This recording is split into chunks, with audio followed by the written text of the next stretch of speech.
लोकसभा चुनाव को लेकर सभी राजनीतिक पार्टियां अपने उम्मीदवारों की घोषणा कर रही हैं। गोंडा में बीते दिनों जो है भारतीय जनता पार्टी ने तीसरी बार कीर्तिवर्धन सिंह को प्रफुल्ल जताया है। वो लगातार सांसद भी रह चुके हैं।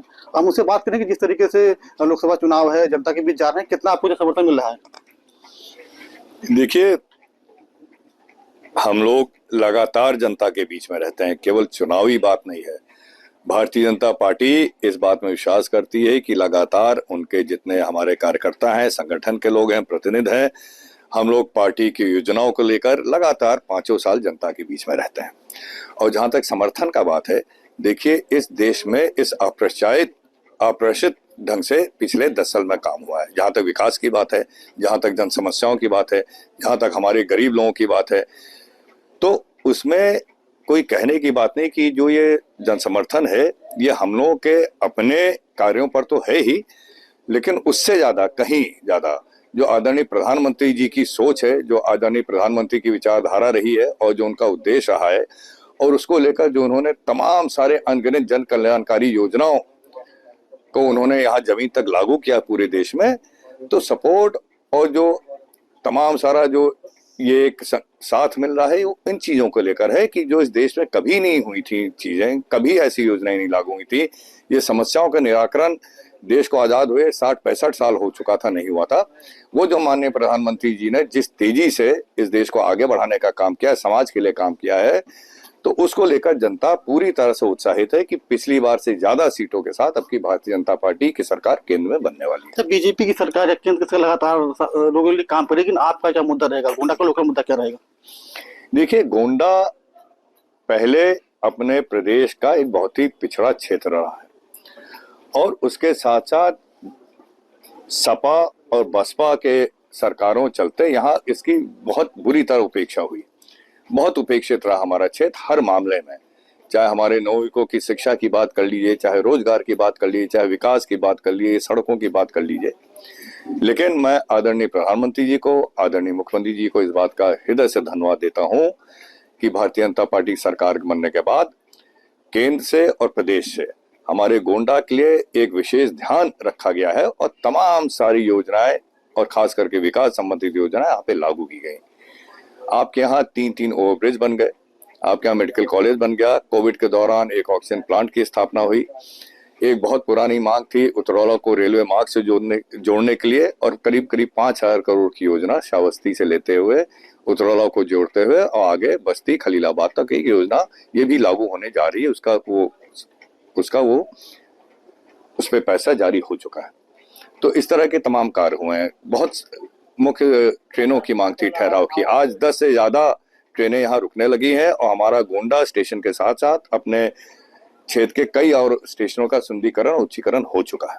फिर गोंडा में मेडिकल कॉलेज का निर्माण हो रहा है, कार्य तेजी पे हो रहा है, लेकिन जिस तरीके से विश्वविद्यालय का मुद्दा जो गोंडा में आया था, लोगों ने आक्रोश था, उसका कितना आपका फायदा मिलेगा, कितना क्या कहना है? देखिए, विश्वविद्यालय एक शिक्षा संस्थान है, वो गोंडा में बने या गोंडा के बगल बन जाए, उससे कोई बहुत ज्यादा फर्क नहीं पड़ने वाला है। हम लोगों को खुशी इस बात की है कि हमारे इस पूरे इलाके में हम लोग केवल गोंडा की बात क्यों करें? क्या बलरामपुर में हमारे लोग नहीं है? क्या श्रावस्ती बहराइच में हमारे लोग नहीं है?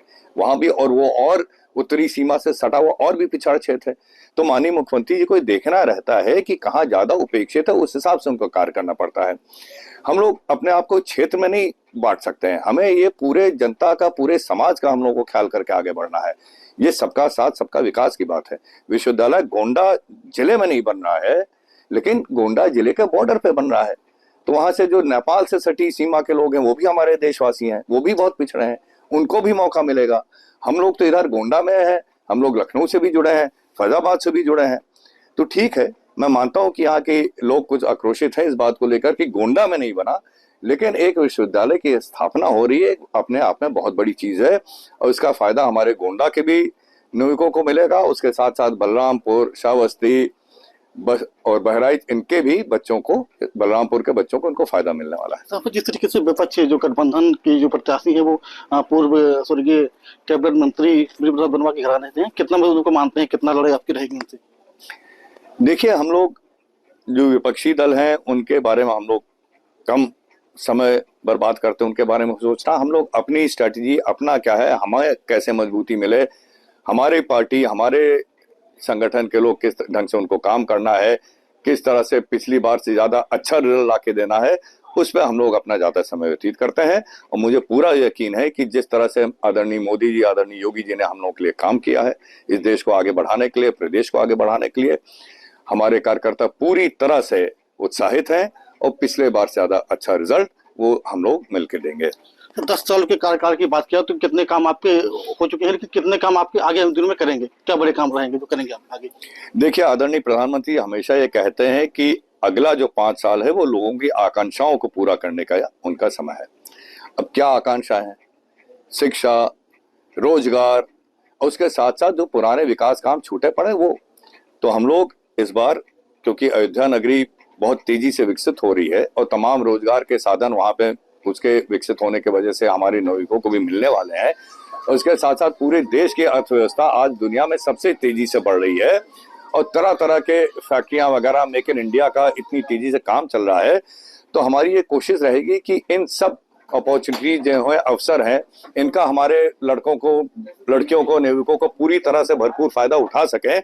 उसके लिए यहाँ पे मैं एक टेक्निकल शिक्षण संस्थान, चाहे टेक्निकल यूनिवर्सिटी की स्थापना करने के लिए मैं भरपूर कोशिश करूंगा अगले 5 साल। और उसके साथ साथ गोंडा के चलते हुए यहाँ पे इंडस्ट्रियल पार्क या कम से कम कोई एक ऐसा कारखाना, फैक्ट्री जिसमें लोगों को रोजगार मिल सके, इसकी मैं बहुत पूरी भरपूर कोशिश करूंगा। सबसे आखिरी सवाल इस तरीके से है कि जिस तरीके से ममता बनर्जी लगातार भारतीय जनता पार्टी को लेकर निशाना साधती है कि बड़ी पार्टी आपकी है, फिर भी पश्चिम बंगाल में आप क्यों नहीं बड़ा काम कर पाए? देखिए, पश्चिम बंगाल की एक अलग, एक यूनिक पोजीशन रही है और उसके लिए हमारी पार्टी पूरी तरह से रणनीति तैयार कर चुकी है। और आप धीरे धीरे देखिएगा, अभी तो शुरुआत है। अभी जो तमाम सारे क्रिमिनल, तमाम सारे अपराधी लोग जो इनके पार्टी में शरण पाते थे, अभी उनको घेराबंदी हो रही है। और जिस तरह से पश्चिम बंगाल की जनता त्रस्त थी, अब पहले जनता को इन अपराधियों से मुक्त कराने की बात हमारी पार्टी पूरी मजबूती से कर रही है और बहुत शीघ्र ही देखिएगा कि वहां भी भारतीय जनता पार्टी की सरकार बनने वाली है। तो हमारे साथ बात करने के लिए बीजेपी सांसद कीर्तिवर्धन सिंह थे। उनका साफ तौर पर कहना कि अगले जो कार्यकाल में हम गोंडा को विकास के मार्ग पर ले जाएंगे। अब देखने वाली बात होती है कि जिस तरीके से गोंडा लोकसभा में जो विपक्ष का गठबंधन के उम्मीदवार है या बीजेपी के, किसको समर्थन देती है। न्यूज, कृष्ण कुमार, गोंडा।